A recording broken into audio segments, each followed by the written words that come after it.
আসসালামু আলাইকুম প্রিয় দর্শক, আমি মঞ্চে আলোচনায় আপনাদের সবাইকে আমন্ত্রণ জানাচ্ছি। মধ্যপন্থার দোকান খুলে শেষে কি ডানপন্থার হাটে গিয়ে বসলো এনসিপি? বাংলাদেশের রাজনীতিতে নতুন দল জন্মানো এখন অনেকটা বর্ষাকালের ব্যাঙের ছাতার মতো। বৃষ্টি নামলেই চারদিক থেকে ডাক শোনা যায়।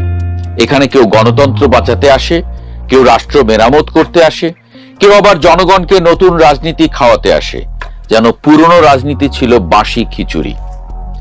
সেই ভিড়েই ছাত্র জনতার অভ্যুত্থানের উত্তাপ থেকে জন্ম নিয়েছিল জাতীয় নাগরিক পার্টি এনসিপি।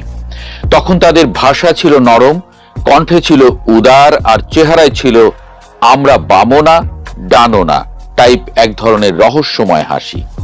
যেন রাজনৈতিক বাজারে তারা মিনারেল ওয়াটার, সবাই খেতে পারবে, কারো গ্যাস হবে না।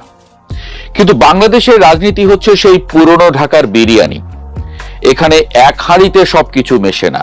একটু পরেই বোঝা যায় কে আলু, কে মাংস, আর কে শুধু বিরক্তিকর এলাচ।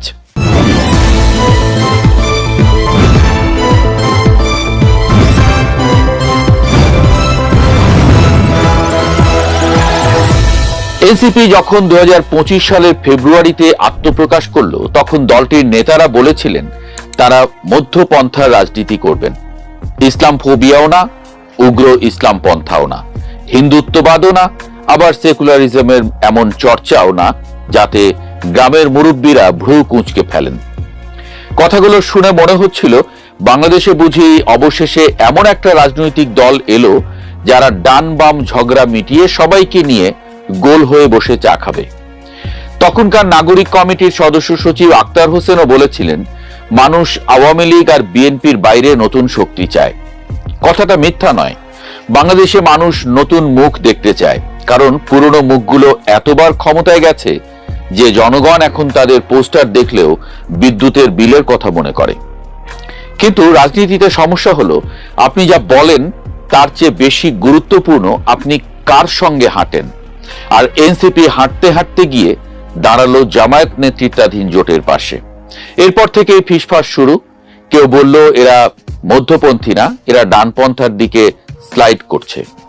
কেউ আরো এগিয়ে গিয়ে বলল জামায়াতের বি টিম। বাংলাদেশে বি টিম শব্দটা বড় ভয়ঙ্কর। ক্রিকেটে বি টিম মানে পরীক্ষামূলক দল, কিন্তু রাজনীতিতে বি টিম মানে আপনি নিজের নামে খেলছেন অথচ গোল অন্যের হয়ে যাচ্ছে। এনসিপির ভেতরেও এই প্রশ্ন নিয়ে অস্বস্তি কম হয়নি। দলটির অনেক বাম ঘরানার সদস্য ধীরে ধীরে সরে গেছেন। কেউ প্রকাশ্যে দল ছেড়েছেন, কেউ চুপচাপ নিষ্ক্রিয় হয়েছেন। নারী নেত্রীদের কেউ কেউ ইসলামপন্থী দলগুলোর সঙ্গে জোটের প্রশ্নে বিদায় নিয়েছেন। যেন বিয়ের আগে সবাই বলেছিল আমরা আধুনিক পরিবার, কিন্তু বিয়ের পর দেখা গেল ঘরে টেলিভিশন চালাতে গেলেও ফতোয়া লাগে। এমনকি দলটির যুগ্ম সদস্য সচিব মীর আরশাদুল হক পর্যন্ত বিএনপিতে চলে গেলেন। তার বক্তব্য ছিল এনসিপির উপর সাবেক শিবির ঘরানার নেতাদের প্রভাব বাড়ছে। তিনি বললেন টপ লেয়ারের অনেকেই সাবেক শিবির বা জামায়াতপন্থী পটভূমি থেকে আসা, ফলে দলটি ইতোমধ্যে ডানপন্থায় চলে গেছে। এখানে মজার ব্যাপার হলো বাংলাদেশের রাজনীতিতে সাবেক শব্দটার বড় কদর।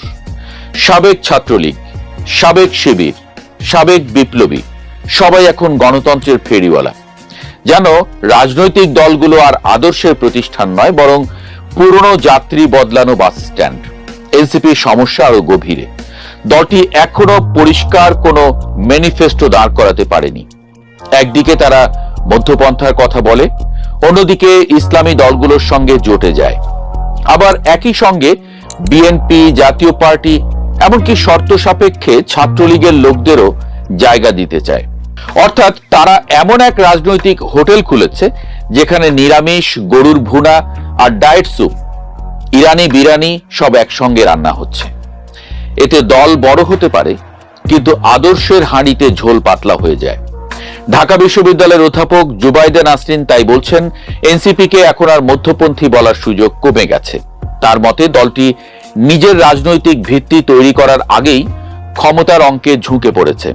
ফলে মানুষ ধরে নিচ্ছে এনসিপির এমপিরা মূলত জামায়াতের সমর্থনেই জিতেছেন, এবং বাস্তবতাও কম বেশি সেটাই বলছে। কারণ এনসিপি একা নির্বাচনে গেলে হয়তো সংসদে একটাও আসন পেত না। দলটির উত্তরাঞ্চলের মুখ্য সংগঠক সার্জিস আলমও সেটা স্বীকার করেছেন প্রায়। তার যুক্তি, নতুন দল হিসেবে সংসদে প্রতিনিধিত্ব দরকার ছিল, জোটে গিয়ে অন্তত 6 জন এমপি পাওয়া গেছে। বাংলাদেশের রাজনৈতিক সংস্কৃতিতে সংসদে থাকা মানে বৈধ খেলোয়াড় হয়ে যাওয়া। জনগণও তখন দলকে একটু সিরিয়াসলি নেয়। কথাটা বাস্তব। বাংলাদেশে ভোটাররা প্রায় এমন দলকে ভোট দেয় যারা জিততে পারে। এখানে আদর্শের চেয়ে কার হাতে পাওয়ার সেটা বেশি গুরুত্বপূর্ণ। গ্রামের চায়ের দোকানে মানুষ মার্ক্সবাদ বোঝে না, কিন্তু কে মন্ত্রী হতে পারে সেটা খুব ভালো বোঝে। তাই এনসিপি হিসাব কষেছে, একা নেমে শূন্য পাওয়ার চেয়ে জোটে গিয়ে 6টা আসন ভালো। রাজনীতিতে নীতির চেয়ে টিকে থাকাই বড় কথা, এমন শিক্ষা তারা খুব দ্রুত রপ্ত করেছে। কিন্তু এখানেই বিপদ, কারণ আপনি যদি বারবার জামায়াতের ছায়ায় দাঁড়ান, মানুষ একসময় আপনাকে আলাদা করে দেখতে ভুলে যাবে। যেমন মেলায় হাতির পাশে দাঁড়ানো ছাগলকে কেউ লক্ষ্য করে না। এনসিপি এখন সেই সংকটে। তারা বলছে তারা মধ্যমপন্থী, কিন্তু রাজনীতিতে পরিচয় শুধু বক্তব্যে তৈরি হয় না, সম্পর্কেও তৈরি হয়। বিএনপি 29 বছর জামায়াতের সঙ্গে থেকেও বিএনপি ছিল, এই যুক্তি সার্জিস আলম দিয়েছেন।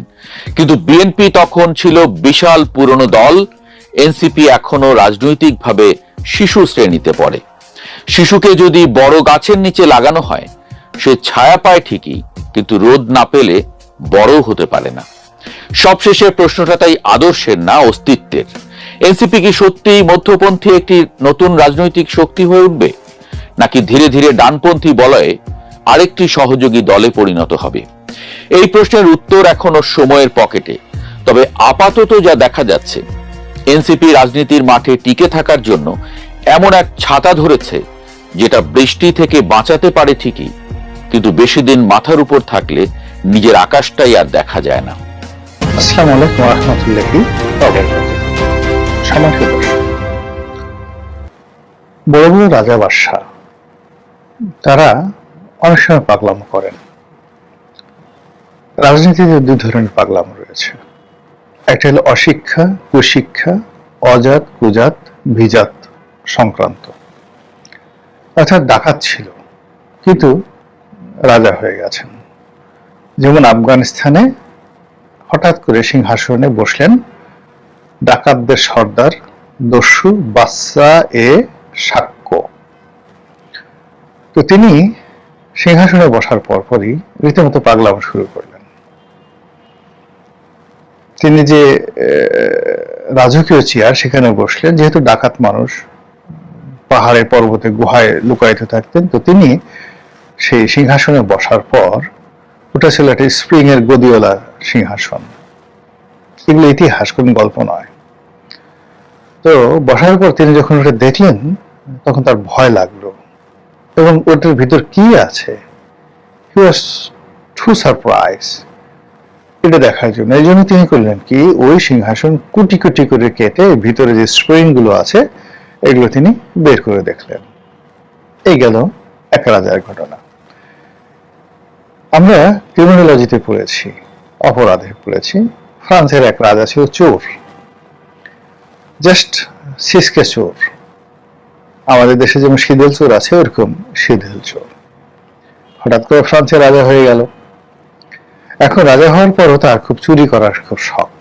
তো সে তো গোপনে চুরি করতে পারে না, সে আস্তে করে কি বিভিন্ন মার্কেটে যায় এবং বিভিন্ন দোকান থেকে আস্তে করে সেই একটা জিনিস সরিয়ে ফেলে। তো সরিয়ে ফেলার পর এখন এটি নিয়ে রাষ্ট্রে একটা সিসিরও পড়ে গেল। ফলে রাজার যারা মন্ত্রী তারা পিছনে থাকতেন, এবং ওই রাজা যেটা নিতেন তিনি মনে করতেন যে আমি চুরি করেছি, আর দোকানদারদেরকে পিছনে একজন গ্রুপ থাকতো, মন্ত্রী পরিষদের লোকজন থাকতো, তারা এই বিলগুলো পেমেন্ট করে দিত। এই যে বড় মানুষের চুরি করার অভ্যাস, এটা মানে এখন আমাদের সমাজে একটা সাইকোপ্যাথ। অনেক নারী আছেন, অনেক অভিনেত্রী আছেন যারা দেশে বিদেশে গিয়ে চুরি করতে গিয়ে, বা দেশের অনেক যাকে বলা হয় সুপার স্টোরে গিয়ে এখনো তারা চুরি করেন এবং ধরা পড়েছেন, ভীষণ রকম স্ক্যান্ডাল হয়েছে। অনেকে বিদেশে গিয়ে চুরি করতে গিয়ে তারা শাস্তিপ্রাপ্ত হয়েছেন, আটক হয়েছেন, এরকম ঘটনা ঘটেছে আমাদের বাংলাদেশের সেলিব্রিটি। আর ইউরোপ আমেরিকাতে এই ধরনের ঘটনা ছেলে এবং মেয়েদের ক্ষেত্রে, বিশেষ করে যারা স্লেভরিটি অসংখ্য রয়েছে, আর সাধারণ মানুষের মধ্যে তো আছেই। তাহলে রক্তের মধ্যে যদি আপনার পাগলামো থাকে, অপরাধের বীজ থাকে, আপনি রাজা হন, বাদশাহ হন, এটা ডাজ নট ম্যাটার, এটা আপনি করবেনই। এগুলো এক। 2 নম্বর হলো যে আমাদের সমাজের যেটাকে বলা হয় ইত্রামি। ইত্রামি মানে পশুর মতো ব্যবহার, ইতর, মন্দ শ্রেণীর প্রাণী। তো ইতরের মতো যখন আপনি ব্যবহার করবেন, পশুর মতো যখন আপনি ব্যবহার করবেন, এটিকে আমরা সাধারণত ইত্রামি বলি। আমাদের প্রত্যেকটা মানুষের মধ্যে কম বেশি পাশবিকতা রয়েছে, কিন্তু যখন রাজনীতিতে একটা মানুষ পৌঁছে যায়, তখন এই পাশবিকতা, ইত্রামিটা কোন পর্যায়ে চলে যায় সেটা আপনারা সাম্প্রতিক সময় এই অ্যাপস্টিন যে ফাইল, এই ফাইলে বিভিন্ন লোকদের, যে পাওয়ারফুল মানুষদের যে বিকৃত রুচি, তাদের যে নির্মমতা এবং নিষ্ঠুরতা, এটা যাকে বলা হয় এটা এখন প্রকাশ হয়ে গেছে। ডোনাল্ড ট্রাম্পকে নিয়ে বিচার হচ্ছে এবং তিনি বলছেন যে আমি অ্যাপস্টিনের সাথে আমার যে সম্পর্ক, সেই সম্পর্কের ভিত্তি করে আমি কোনো নারীকে ধর্ষণ করিনি। ওখানে যে অভিযোগ আছে যে ওখানে আসলে বিকৃত যৌনাচার হতো। যেমন দেখা গেল যে আপনি উইথ লাভ অ্যান্ড অ্যাফেকশন একজনের সাথে যৌন সঙ্গম করলেন, এটা এক ধরনের অবস্থা। আপনি একজনকে খুব জোর করে, মারধর করে ধর্ষণ করলেন, এটা এক ধরনের বিকৃত রুচি। আর পাশবিক কিছু আচরণ রয়েছে। এই অ্যাপস্টিনের ফাইলে এগুলো দেখা গিয়েছে যে অনেক মেয়েকে, নারীকে তার সঙ্গে যৌন সঙ্গম করার পর তাকে খুন করা হয়েছে, মারা হয়েছে এবং তার সে মাংস, নাড়ি ভুড়ি বের করা হয়েছে। অনেকে বলছে তারা এগুলো রান্না করে খেয়েছে।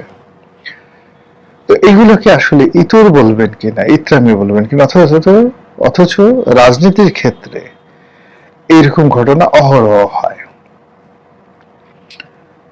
হেরোডোটাসের বইতে এরকম একজন পাগলা রাজার কাহিনী আছে। রাজা পাগলা না, খুব বিখ্যাত রাজা। রাজার নাম আর্তাবানেস। এবং এই যে এখন যে পারস্যের যে ফাউন্ডার রাজা, তার নানা ছিলেন, অর্থাৎ দারায়ুসের বস ছিলেন তার আগে, যে সাইরাস দ্য গ্রেট, যাকে দ্বিতীয় বা তৃতীয় সাইরাস বলা হয়। তো সেই সাইরাস দ্য গ্রেট, তার নানা ছিলেন আর্তাবানেস, তিনি সম্রাট ছিলেন। আর্তাবানেসের প্রধানমন্ত্রী ছিলেন হারপাগাস। তো একটা বিষয়ে সম্রাট আর্তাবানেস তার প্রধানমন্ত্রীর ব্যাপারে, না, হারপাগাস ছিলেন প্রধান সেনাপতি, কমান্ডার ইন চিফ। তো তার ব্যাপারে তিনি খুব বিরক্ত হলেন এবং বিরক্ত হওয়ার পরে তাকে শাস্তি দেওয়ার জন্য, মানসিক কষ্ট দেওয়ার জন্য সেই সম্রাট আর্তাবানেস তার প্রধান সেনাপতি হারপাগাসের ছেলেকে, কিশোর ছেলেকে ধরে আনলো, এনে তাকে জবাই করলো, রান্না করলো এবং সেই মাংস তার পিতাকে অর্থাৎ হারপাগাসকে খেতে বাধ্য করা হলো। এটা হলো রাজনীতির ইত্রামি। তো এত কিছুর পরেও মানে এই যে ইত্রামি বলেন, পাগলামি বলেন, বহু এরকম পাগল ইতর রাজার দ্বারা এই পৃথিবীতে অনেক মহৎ কাজ তৈরি হয়েছে। যেমন আমরা সম্রাট নিরোকে বলি, নিরো যখন বাঁশি বাজাচ্ছিল, রোম তখন পড়ছিল, বলা হয়ে থাকে তিনি রোম নগরীকে পুড়িয়ে ফেলেছিলেন। তো রোম নগরীকে তিনি পুড়িয়ে ফেলেছিলেন এই কারণ হলো যে রোমে অনেক বস্তি ছিল এবং অনেক বাড়িঘর তার পছন্দ হচ্ছিল না, এবং তিনি তার সাম্রাজ্যে তখন এত টাকা ছিল ন্যাশনাল ট্রেজারিতে, সেন্ট্রাল ট্রেজারিতে, তিনি সেগুলো দিয়ে একটা আধুনিক শহর গড়তে চেয়েছিলেন। এই জন্য তিনি জাস্ট 4 তলা বা 5 তলা, 4 তলা বিল্ডিং পুরোটা মার্বেল দিয়ে 10 কিলোমিটার, 10 মাইল বাই 10 মাইল সেই প্রাচীন রোমকে তিনি নির্মাণ করেছিলেন খুব অল্প সময়, সম্ভবত 4 থেকে 4.5 বছরের মধ্যে। ওই রোমে আগুন লাগার 4 থেকে 4.5 বছরের মধ্যে আপনি চিন্তা করেন, যেটা ঢাকা শহরে এখন এত বড় না, 10 মাইল লম্বা, 10 মাইল প্রশস্ত স্কোয়ার একটা, যাকে বলা হয় মানে তিনি একটা স্কোয়ার একটা সিটি তৈরি করে ফেলেছিলেন। সেখানে ঘরগুলো ছিল স্কোয়ার, রাস্তাঘাট স্কোয়ার, এবং সমস্ত বিল্ডিং গুলো যে আউটার বিল্ডিং তিনি তৈরি করে দিয়েছিলেন সব মার্বেলের তৈরি, হোয়াইট মার্বেলের, হোয়াইট সিটি। তো আপনি দেখবেন যে আমাদের যে হোয়াইট হাউস আছে, হোয়াইট হাউসের সামনে ওয়াশিংটন ডিসিতে তার প্রায় 1-1.5 বর্গ কিলোমিটার এলাকা নিয়ে সবকিছু এরকম কিন্তু square, same size, same square, এবং হোয়াইট হাউসকে কেন্দ্র করে একটা ওই 1 বর্গ কিলোমিটার এলাকা ওইভাবে গঠন করা হয়েছে। তো ওইরকম মানে 10 বর্গ মাইল এলাকা নিয়ে একটা পুরো শহর তিনি গড়ে তুলেছিলেন। তো এই পাগলের পাগলামির ফলে কিন্তু রোম ওটা পেয়েছিল। তো এরকম ধরেন সুলতান মাহমুদ, এখানে আমি মূলত সুলতান মাহমুদের কথাগুলো বলবো আপনাদেরকে। এটা বলার জন্য এই সপ্তাহে যে আমি লেখা লিখেছি, এই সুলতান মাহমুদকে নিয়ে লেখা লিখেছি, এবং সেই লেখা লিখতে গিয়ে আমাকে প্রচুর পড়তে হয়েছে, এবং সেই বিষয়গুলি আজকের এই ভিডিওতে যতটা সময় সংক্ষেপে বলবো। তিনি মনে করেন কেমন পাগল ছিলেন। তিনি মূলত সাসানিদ রাজবংশের তার পূর্বপুরুষরা ছিলেন চাকর, কৃতদাস। তার দাদার নাম ছিল আলপ্তগিন, আর তার বাবার নাম ছিল সবুক্তগিন। তো আলপ্তগিন তার যে দাদা, সেটা পারস্য, আজকে যে পারস্য ইরান, সেখান থেকে তিনি চলে এলেন, এবং যে গজনি, আফগানিস্তানের, আজকে যে আফগানিস্তানের একটা ছোট্ট এলাকা গজনি, তিনি সেখানে একটা জায়গির প্রতিষ্ঠা করলেন, একটা ছোট জমিদারি প্রতিষ্ঠা করলেন, এবং সেই জায়গির তিনি মারা যাওয়ার পর তার ছেলে আলপ্তগিন হলো, আলপ্তগিনের ছিল সবুক্তগিন। তো ধরুন আমাদের ঢাকার নবাব পরিবার ছিল এইরকম।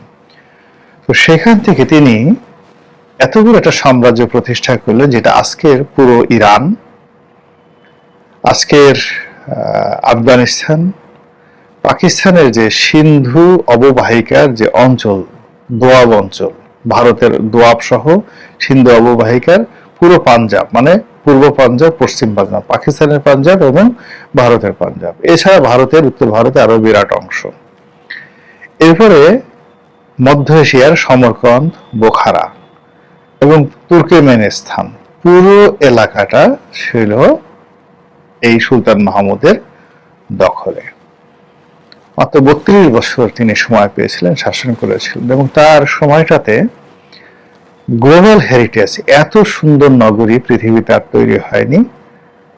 সেই নগরী ছিল সমরকন্দ এবং বোখারা। তিনি পৃথিবীতে যেখানে যেতেন বিজয়ের জন্য, সেখানের যত বিখ্যাত ইঞ্জিনিয়ার, আর্কিটেক্ট যা কিছু আছে সবগুলোকে তিনি নিয়ে আসতেন তার রাজ্যে, এবং তার রাজ্যের সৌন্দর্য বৃদ্ধি করতেন। যত কবি, সাহিত্যিক এবং তার সময় যে সকল স্কলার, যেমন ধরেন ইবনে সিনা, তো তিনি ইবনে সিনাকে তার রাজদরবারে আনতে চান, কিন্তু ইবনে সিনা পাগলের মতো বনে জঙ্গলে ঘুরে বেড়ান যে তিনি রাজার মানে চাকর হবেন না। কিন্তু তিনি সামহাও আল বেরুনির মতো বিখ্যাত লোককে ধরে ফেললেন এবং আল বেরুনিকে তার কাছে নিয়ে আসলেন। এরপর তিনি ইরানের তুষ, সেই তুষ নগরী থেকে মহাকবি ফেরদৌসিকে নিয়ে এলেন। নিয়ে এসে তাকে বললেন যে আপনি এই পারস্যের ইতিহাস লেখেন, এবং সে প্রথম থেকে একেবারে শেষ পর্যন্ত আপনি এটা লিখতে থাকেন, যত রাজা বাদশাহ তাদের যত গৌরবময় কাহিনী কবিতার আকারে লিখতে থাকেন, এবং প্রতিটি লাইনের জন্য আমি আপনাকে একটা করে স্বর্ণ মুদ্রা দেব। তো সুলতান মাহমুদের আকাঙ্ক্ষা ছিল যে ফেরদৌসি সবার সাথে লিখে এসে সুলতান মাহমুদকে শেষ পর্যায়ে তার নামটা লিখবে। কিন্তু ফেরদৌসি সবকিছু লিখেছে, কিন্তু সুলতান মাহমুদকে নিয়ে তিনি দুই কথাও লেখেননি, এবং তাকে পারস্যের বীর হিসেবে তিনি স্বীকৃতি দেননি। এর কারণটা হলো ওই যে সুলতান মাহমুদকে তিনি রাজা মানতে পারেননি। তিনি মনে করেছেন সুলতান মাহমুদের দাদা ছিল কৃতদাস, বাবা ছিল দাস বংশর, আর সুলতান মাহমুদ রাজা হলো তিনি আসলে মূলত সম্রাট, হলো তিনি মূলত দাস, মন মানসিকতা চাকরের মতো রয়ে গেছে, ভাই বোন ক্রিমিনাল। তার মধ্যে পাগলামি আছে, তো তাকে এই শাহানামতে স্থান দিতে পারে না। এখন এই কথা মানে তিনি চিন্তা করতেন এবং সেই কাজ করেছেন, সেটা সুলতান মাহমুদ টের পেয়েছে। আবার সুলতান মাহমুদ নিজে সেটা বলতেও পারলেন না যে তুমি আমার নামটা কেন রাখোনি, আমার বীরত্ব কি তোমার পছন্দ হয় না? আমি এত বড় একটা সাম্রাজ্য প্রতিষ্ঠা করেছি, আমার দাদা যাদের চাকর ছিলেন তারা তো আমার অর্ধেক রাজত্ব করতে পারে না, তা আমার এই বীরত্ব কি পারস্যবাসীর জন্য যাকে বলে অনুকরণীয় নয়, গর্বের নয়? এই কথা তিনি লজ্জায় বলতে পারেননি। তিনি যেটা করলেন, কৃপণতা করলেন, তিনি বললেন যে ঠিক আছে, আমি স্বর্ণ মুদ্রা না দিয়ে তিনি বললেন যে প্রতি অঙ্গটির জন্য একটা করে রৌপ্য মুদ্রা দেওয়া হোক। এই কথা শুনে ফেরদৌসী ভীষণ রকম অভিমান হলেন, তিনি টাকা না নিয়ে চলে গেলেন। এরপরে ঘটনা আপনারা অনেকেই জানেন, কিন্তু আমি এখানে তার পাগলামির যে ঘটনাটা বলবো সেটা হলো যে আল বেরুনিকে তিনি অনেক ভালোবাসতেন, ভয় করতেন, আতঙ্কগ্রস্ত ছিলেন। এর কারণ হলো আল বেরুনি পৃথিবীর মহাকারের যে সকল মানে দুর্লভ মেধার অধিকারী যে সকল মহামানব পৃথিবীতে এসেছেন তাদের মধ্যে অন্যতম। তিনি physics, chemistry, biology, mathematics, higher mathematics, তারপরে জিওমেট্রি থেকে শুরু করে ইতিহাস, ধর্মতত্ত্ব, তারপরে অ্যাস্ট্রোলজি, অ্যাস্ট্রোনমি মানে জ্যোতির্বিদ্যা এবং মহাকাশবিদ্যা, আকাশের গ্রহ নক্ষত্রের যে অবস্থা। এবং ওই সময়টাতে আল বেরুনি, আপনি চিন্তা করেন, আল বেরুনির 930 খ্রিস্টাব্দে তার জন্ম, বা এই সময়টা অর্থাৎ 930 থেকে 1032 এই সময়টার মধ্যে। তখন তিনি এই পৃথিবীর যে ব্যাসার্ধ, পৃথিবীর যে আয়তন, যেটা তিনি ওই সময়টাতে আবিষ্কার করে গেছেন আধুনিক বিজ্ঞান অলমোস্ট সেম 19-20। তাহলে বুঝেন যে একটা পাহাড়ে উঠে তিনি জ্যামিতির মাধ্যমে এই পৃথিবীর আয়তন নির্ণয় করে দিয়েছেন ওই জমানাতে 950 বা 980 খ্রিস্টাব্দে, যেটা এখন পর্যন্ত বলা হয় নির্ভুল। এই ছিল তার মেধা। তিনি ওই সময়টা আকাশের গ্রহ নক্ষত্র থেকে শুরু করে আজকের যে জ্যোতির্বিজ্ঞান আমরা কিরো বলি বা ইত্যাদি ইত্যাদি বলি, তিনি এইগুলোতে এত পারদর্শী ছিলেন যে তিনি সবার ভাগ্য গণনা করতে পারতেন।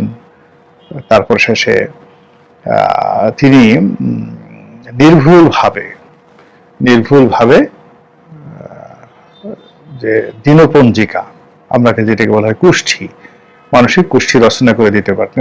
নবজাতক শিশু সারা জীবন কি হবে এটা তিনি ওইভাবে তৈরি করে দিতে পারতেন। এইরকম ছিল তার মেধা, এবং এটা নির্ভুল। এবং এটার একটা ঐতিহাসিক ব্যাখ্যা আপনাকে দেই বা আপনাদেরকে জানাই।